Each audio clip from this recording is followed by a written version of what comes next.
Hey, what's up everyone? It's Leo here again, and as you guys might have noticed, I'm not an English speaker. I'm from Brazil, but I'll try my best though to make another video on Rainbow Six Siege. I've gotten some requests about the drop shot, how and when to do it, and it's a really interesting topic. First of all, what is a drop shot? Well, it's when you go prone and shoot, crouched or lay down in front of your enemy.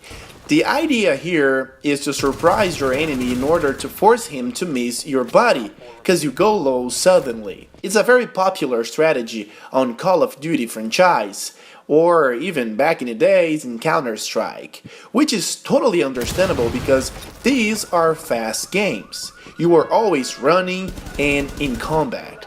On Rainbow Six Siege though, it's a totally different story.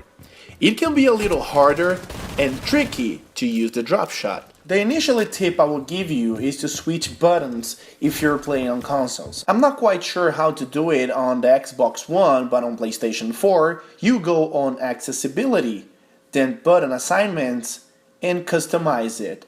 Finally, switch the circle for the R3. This way, you don't need to take your finger off from the right stick to prone. All you need to do is push R3 and keep aiming. On PC, you don't have this problem, and I would say Ctrl is the best key for this command.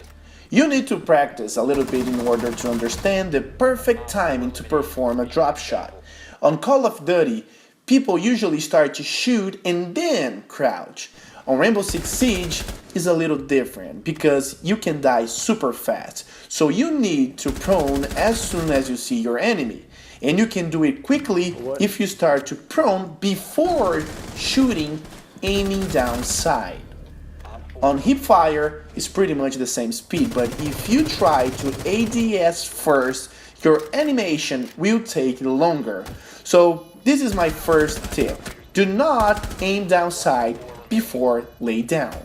Second tip, pick fast operators like Ash, IQ, Bandit, and Jaeger, or high fire rate guns like Twitch FAMAS or Smoke's SMG. And you're gonna ask me why?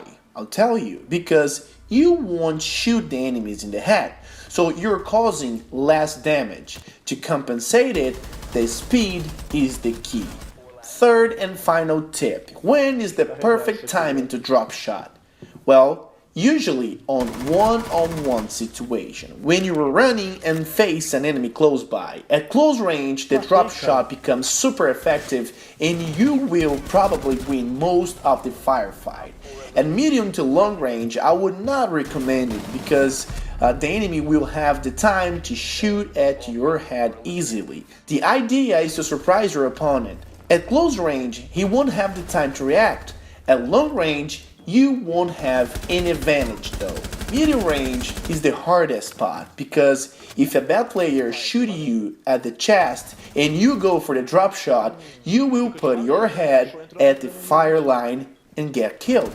So be careful to the distance. And by the way, if you always go for the drop shot, you can also become predictable and become an easy target. Especially now that there are a lot of people abusing of the drop shot, it's kind of common to have drop shot battles. So when it happens, the heads get exposed. So be careful.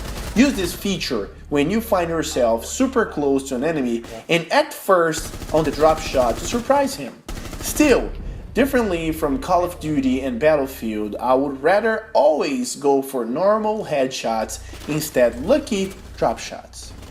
Well, that's it for today's video, guys. Catch you later, and bye, amigos.